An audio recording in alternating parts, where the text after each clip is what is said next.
या देवो देवी सर्वभूतेषु मातृपितृरूपेण संस्थिता नमस्तस्यै नमस्तस्यै नमस्तस्यै नमो नमः। जैसा कि कल से हम चर्चा कर रहे हैं कि अध्यात्म क्या है और अध्यात्म प्रत्येक व्यक्ति के जीवन में जरूरी क्यों है। ज़्यादातर मुझे जीवन में ऐसे मित्र मिले जिन्होंने कहा कि अध्यात्म में प्रवेश करें तो कैसे करें, उसका रास्ता क्या है। क्योंकि कई जगह वो जाते हैं पाखंड के चक्कर में, कई जगह जो है उन्होंने समय भी गंवाया और धन भी गंवाया।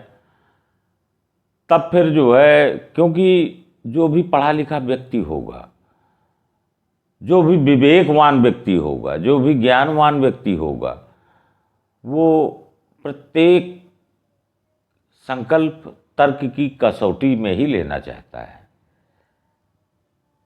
प्रत्येक कर्तव्य नैतिकता की कसौटी में ही कसकर लेना चाहता है। और जब कुछ जगहों पे देखता है कुछ क्रिया विधि वगैरह इस तरह की जो तो ना तर्कों की कसौटी में ना नहीं सिद्ध होते, तब वो लोग जो है एक बार फिर जो है फिर से नए पाखंड का शिकार होते हैं। अलग अलग तरह के पाखंड के शोरूम खुले हुए हैं। तो मेरे कहने का मतलब है बड़ा सरल है ये। इस विषय को लेके मैं खुद इसीलिए आया और तो मुझे लगा कि अगर मैं जानता हूँ ये रास्ता और सिर्फ एक दो लोगों को बता दूँ, जैसा कि पूर्व में भी भारत में बहुत सारे सरल रास्ते की खोज की गई, लेकिन लोग बाग उसको इस तरह पाखंड का मुलम्मा पहना देते हैं कि बहुत लोगों के वो पहुँच के बाहर चीज़ें पहुँच जाती हैं। जब हम कहते हैं कि ईश्वर सर्वव्यापी है,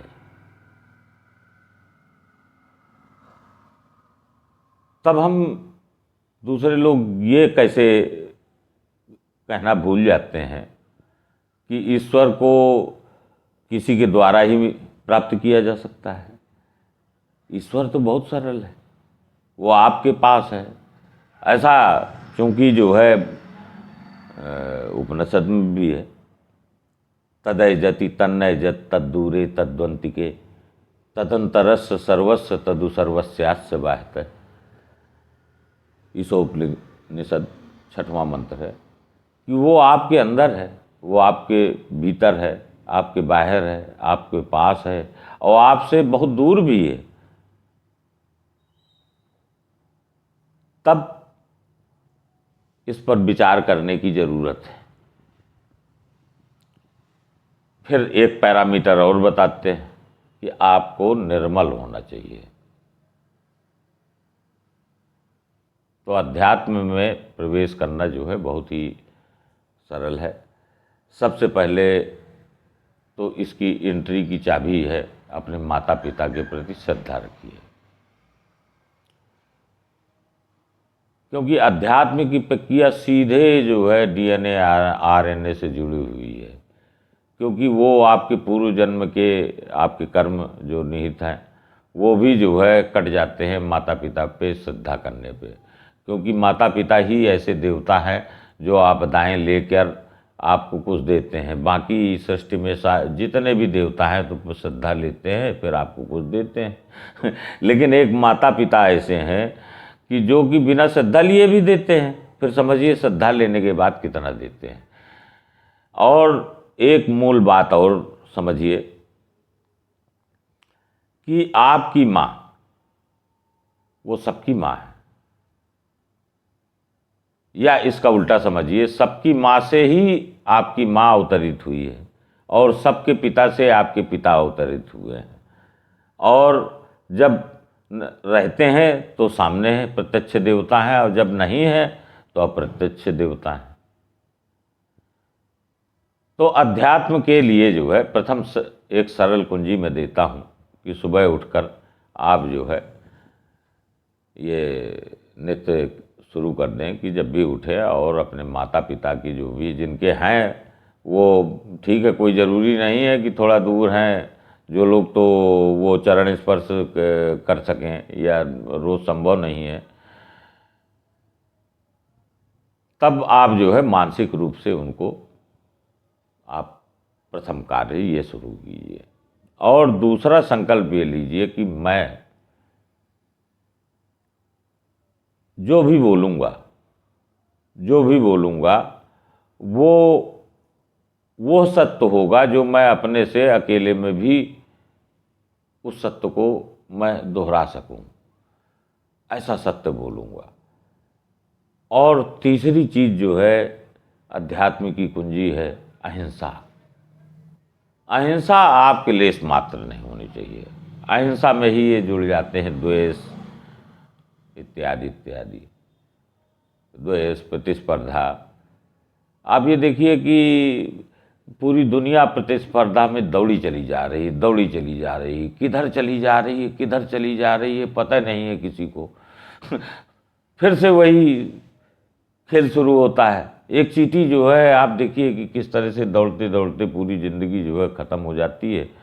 ये तो चींटी वाला जीवन ही हो गया एक तरह से। मनुष्य का शरीर मिला, लेकिन अगर आपका विवेक जागृत नहीं हुआ, विवेक जागृत होने का मतलब यही है कि आप जो है ये नहीं समझ पाए कि ये जीवन क्या है, क्योंकि ये जीवन आप रमेश, सुरेश, प्रमोद और कुछ नहीं है। ये सब न पीटर है न मोहम्मद है, ये कुछ नहीं है। अगर उनके माता पिता मोहम्मद की जगह कुछ और नाम रखते, तो अगर किसी के पिताजी रमेश की जगह या राम की जगह, कृष्ण की जगह कुछ और नाम रख देते, तो आप वो होते। ये निश्चित है कि नाम के हिसाब से, चूंकि शब्द से सृष्टि है, आप अपने आप को जो है अपना व्यक्तित्व संचालित करने का प्रयास करते हैं। लेकिन जो है जैसे किसी का नाम राम है तो निश्चित बात है वो मर्यादा के अंदर अपने आप को संचालित कर सकता है, और उनके माता पिता की यही आशा ही होती है नाम के पीछे ये इन चीज़ों में पारंगत होगा। कि जैसे किसी का नाम रख देते हैं पहलवान, अब उनकी माता पिता की इच्छा है कि हमारे घर में कोई पहलवान हो तो कई बार नाम भी रख दिए जाते हैं। तो कहीं ना कहीं माता पिता की एक इच्छा छुपी होती है आपके नाम के पीछे, और जैसा वो चूंकि चाहते हैं बचपन में, वैसे ही आप बनना भी चाहते हैं बड़े में, भले ही कुछ आपकी स्वतंत्र सोच हो जाती हो। और मेरा कहने का मतलब है कि इन 3 चीज़ों को अपनाकर, क्या, माता पिता के प्रति श्रद्धा, अपने तो माता पिता के प्रति श्रद्धा ही है, और सारे समष्टि के माता पिता के प्रति श्रद्धा होनी चाहिए आपकी, तब अपने आप शुरू हो जाएगी। आप देखिएगा ये परिवर्तन आने शुरू हो जाएंगे, धीरे धीरे आपके अंदर परिवर्तन आने शुरू होंगे। अध्यात्म में एंट्री का मतलब ये है। ये 3 सूत्र मैं आपको जैसे दिया कि आप ये प्रथम प्रयोग के रूप में कर सकते हैं, ताकि जो है आप अध्यात्म में एंटर करें। और कुछ नहीं, दूसरा एक मैं आपको योगिक क्रिया दूंगा, क्योंकि अध्यात्म वो योग है जो आपको सभी योगों से का योग है। अध्यात्म के द्वारा जो है आप सभी योगों का योग पा सकते हैं। जैसे कि कहते हैं ज्ञान, फिर उसके बाद विज्ञान, फिर उसके बाद आनंद। आप तीनों श्रेणियों के अधिकारी हो जाते हैं जैसा जैसा आपने जो है अपना चरित्र का निर्माण किया। अध्यात्म के बाद प्रत्येक व्यक्ति सुंदर हो जाता है। सुंदर का मतलब ये है कि उसका चरित्र सुंदर हो जाता है। सुंदरता का प्रथम व्याख्या क्या है? उसका चरित्र बड़ा सुंदर हो जाता है। तो मेरे कहने का मतलब यही है कि आप सबसे पहले अध्यात्म में एंटर करने के लिए, अगर जिन्हें भी करना है, और प्रत्येक व्यक्ति के जीवन में ज़रूरी है, और इसके साथ जो है कुछ योग ज़रूरी हैं, तो उन योगों में मैं बता रहा था कि आपको कुछ नहीं करना। कोई जब भी आपको याद आए कि अपने आप संकल्प ले रहे हैं कि मुझे आध्यात्मिक जीवन जीना है, और जब भी आप खाली बैठे हों तो कभी ना कभी अपने शरीर की सुध आती है। तो जब भी सुधि आए तो आप ये देखिए कि आप सांस कहाँ से ले रहे हैं। क्योंकि आध्यात्मिक होने का मतलब यह है कि आप निरोगी भी हो गए। ये निरोगी होना आध्यात्मिक व्यक्ति की गारंटी है। तो निरोगी कैसे होंगे? तो उसके साथ ये ध्यान है, सिर्फ इसी को ध्यान में कहूँगा, ज़्यादा पचड़े में नहीं करूँगा कि अलग अलग ध्यान, ये 16 भुजा या 20 भुजा या किसी अन्य का ध्यान। सीधा सरल सा है, इतना ध्यान दीजिए कि मेरी सांस कहाँ से, अगर फेफड़े से यहाँ से आ रही तो उसे ठीक कीजिए। श्वास कहाँ से आनी चाहिए? आपका पेट फूलना चाहिए, नाभि से सांस लें। आप बच्चे को देखिए, स्वाभाविक जब आप पैदा होते हैं तो प्राकृतिक श्वास कहाँ से लेता है बच्चा? आप देखिए, उसके तो फेफड़े भी नहीं होते, वो नाभि से लेता है। आप देखेंगे उसका पेट फूलता पचकता है। तो इस तरह से मेरा ये मानना है कि जो भी लोग मुझे सुन रहे हैं या मेरे चैनल को सब्सक्राइब कर रहे हैं, तो निश्चित ही वो इन चीज़ों का जो है अनुसरण करके एक सरल विधि से, बिल्कुल सरल विधि से, मैं आपको आगे भी योगिक क्रियाएं बताऊंगा जो आपके घुटने के दर्द, हाथ का दर्द, पैरों के दर्द, उंगलियों के दर्द, आपको ना कुछ मलना है ना कुछ करना है। आप है, आपके ये पंजे हैं, आपके पैर के पंजे हैं और आप हैं। इन तीनों चीज़ों से मैं कुछ सरल योग, जो कि आज से नहीं है, ये बड़ा सनातन है, हमारे बाबा भी करते थे, उनके पर भी बाबा करते थे, कुछ ऐसे थे जो अब विलुप्त हो चुके हैं ये विद्याएं।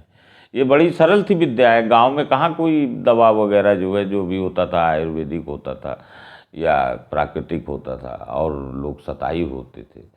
तब कहाँ इतनी डायबिटीज होती थी, तब कहाँ इतना बीपी रहता था किसी का।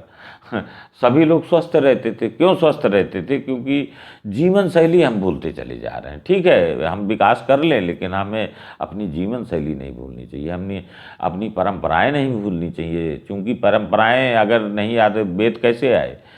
मंत्र एक के द्वारा दुए दूसरे दिए गए, बड़े श्रद्धा के साथ दूसरे ने तीसरे ने लिए। आज तभी तो हम वैदिक मंत्रों के विषय में जानते हैं। वो वैदिक मंत्र क्या है? अपने आप को महाबली या सभी प्रकार के जो है रिद्धियों सिद्धियों से लैस करने की, ये सब जो है अस्त्र शस्त्र, तेज रूपी अस्त्र शस्त्र हैं।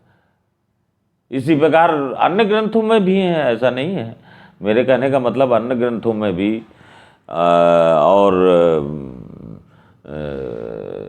अलग अलग प्रकार के मंत्र हैं, अलग अलग भाषाओं में हो जाते हैं। हमारे यहाँ भी कहा गया कि अब जो मंत्र संस्कृत में नहीं है या अन्य भाषाओं में है या लौकिक भाषाओं में है, वो साबर मंत्र हो गए। तो ऐसा नहीं है कि अन्य धर्मों में भी नहीं है, वहाँ भी खोज हुई है।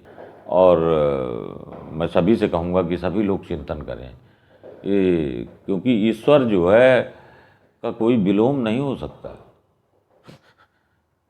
ईश्वर एक ही चीज़ में तो है, ईश्वर स्थिर है, बाकी सब चीज़ें गतिमान है। तो गतिमान होने के कारण जो है कभी अनुलोम पोजीशन में आती हैं, अनुलोम स्थित में, कभी विलोम स्थित में। तो ऐसे मुझे अकाट्य मुक्तक मिले, मैं आपको बताता हूँ। सर्व प्रमोद ही है सब ग्रंथों का सार, सभी तो यही कहें सुखी रहे संसार। सर्व प्रमोद ही है सब धर्मों का सार, सभी तो यही कहें सुखी रहे संसार। सर्व प्रमोद ही है सब कर्मों का सार, सबकी चाहे ही सुखी रहे संसार।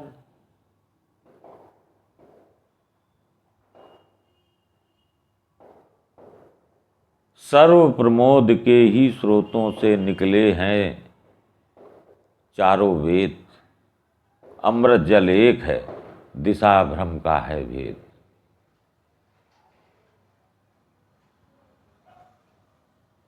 तो इन पर मैंने चिंतन मंथन किया और नीचे आकर मैंने जो कि बाल योगी से 9 साल की उम्र से तपस्यारत थे और लगभग जो है 100 साल की बाद दिवंगत हुए राघव बाबा के सामने मैंने ये चारों मुक्तक रखे। उन्होंने कहा, बस बहुत चिंतन मंथन करके कहा कि अकाट्य हैं ये, सत्य हैं, ये शाश्वत सत्य हैं।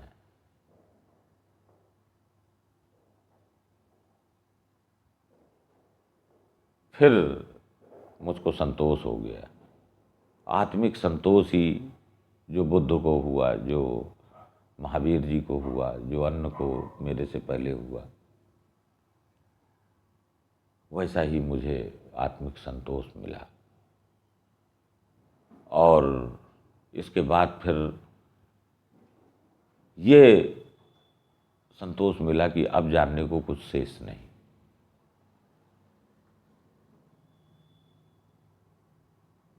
फिर तो साधु के सभी लोग जो है चूंकि भ्रमित हुए लोकेशणा से, सबके पथ भ्रष्ट हुए। ये सोचकर मैं जो है अपना जमीन गृहस्थ जीवन व्यतीत कर रहा हूँ। ऐसे मुझे जो है चूंकि मैं सभी चीज़ें, मेरे पास जितना प्राप्त है वो इतना पर्याप्त है मेरे जीवन के लिए, और बाकी मेरी जिम्मेदारियां सब जो है अपनी अपनी जिम्मेदारियों में, बच्चे वगैरह जो है सब बिल्कुल अपनी जगह पे, सही जगह पे हैं।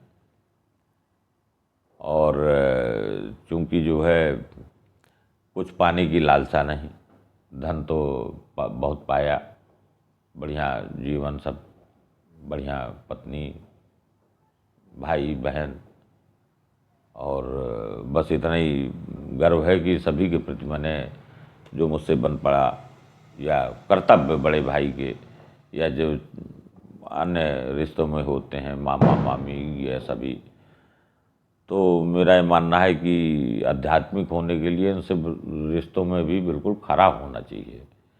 क्योंकि आपको अध्यात्म में तभी आपको प्रवेश मिलेगा, नहीं प्रवेश ही नहीं मिलता जब तक कि आप आईने के सामने खुद को खड़े होके और खुद आपकी अंतरात्मा न कहे कि मैं शुद्ध हूँ, मैं निष्पाप हूँ, मैंने सारे कर्तव्य पूरे किए। जैसे मातृ ऋण पितृ ऋण होते हैं, मातृ ऋण पितृ ऋण तो मुक्त होना बहुत ही आवश्यक है, वो किसी भी धर्म का हो, और सभी धर्मों के लोग मानते भी हैं, अति आवश्यक है। तो मेरे कहने का मतलब है कि जो लोग जो है, और इस चीज़ का विज्ञान भी है कि जो लोग भी घर छोड़ के पथभ्रमित हो जाते हैं वो मुक्त नहीं हो सकते।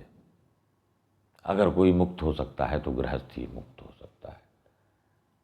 और इस बात का मैं जो है प्रमाण इस बात से देता हूँ क्योंकि हमारा जिस प्रकार से आदि मानव से, विज्ञान से आप कंपेयर कीजिए कि हमारा, और सीधे दिमाग से भी सोचेंगे तो मतलब हम आदि मानव तो थे ही थे, आदि में मानव थे। अगर हम अपने शास्त्र भी देखें तो हमारे पास क्या थे हथियार, आप अस्त्र शस्त्र से देख लीजिए, कभी पत्थर तो हथियार थे ही। हमारी जो पुरानी सभ्यताएं, भले ही कोई उन्नत था, तो ये मान के चलिए सत्य से आप मुंह मोड़ के किसी चीज़ को इमेजिन करके और फिर आप जो है ईश्वर तक पहुंचना चाहें तो नहीं पहुंच सकते, ये भी मेरी गारंटी है। और जो लोग जो है ढोंग ढोंग ही करते रह जाएंगे, लेकिन जो है उनको वो लोग पहुँचे नहीं हैं, ना पहुँच पाएंगे। और रही बात मुक्त की, तो मुक्त तो बिना अध्यात्म के हो ही नहीं सकता। बाहर तो कितना भी जप कर लो, कितना भी आप तोप लो, कितना भी मेकअप कर लो, मुक्ति आपको जब तक आप अंदर से निर्मल नहीं हो जाएंगे, बिल्कुल शुद्ध हो जाएंगे, बिल्कुल साफ हो जाएंगे बिल्कुल, तब फिर आप जो है हर चीज़ के अधिकारी हो जाते हैं। तो जिस प्रकार से बाहर high school, inter, BA, PhD डिग्रियां हैं, इसी प्रकार अंदर जब आप अंदर की यात्रा करेंगे तो वहाँ भी डिग्रियां हैं। आप जब हाई स्कूल होंगे तो आप देखिएगा आपको कुछ अजीब टाइप की शक्तियाँ प्राप्त हो जाएंगी। जब आप इंटर पहुँचेंगे तो देखेंगे आप और बलवान हो गए हैं अंदर से।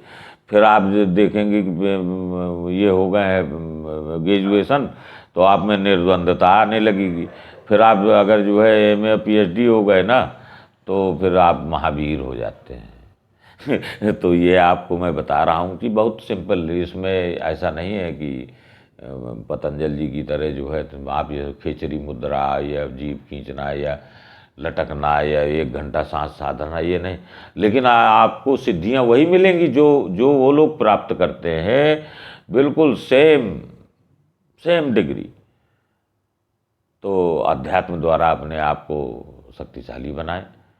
और ऐसा जो है शास्त्र भी हमारे कहते हैं कि तत्वातीतम वरारोहे वांग मनोतीत गोचरम निर्द्वंदम परम तत्वम शिवारण्यम परम पदम। कि मतलब जो है आप जब अंदर अंतर्मुखी होते चले जाएंगे तो आपके अंदर का और बाहर की द्वंद्व खत्म हो जाएंगे। जब ये द्वंद्व खत्म हो जाएंगे तो आप स्थिरता को प्राप्त हो जाएंगे, और स्थिरता को प्राप्त होने के बाद आपके जितने भी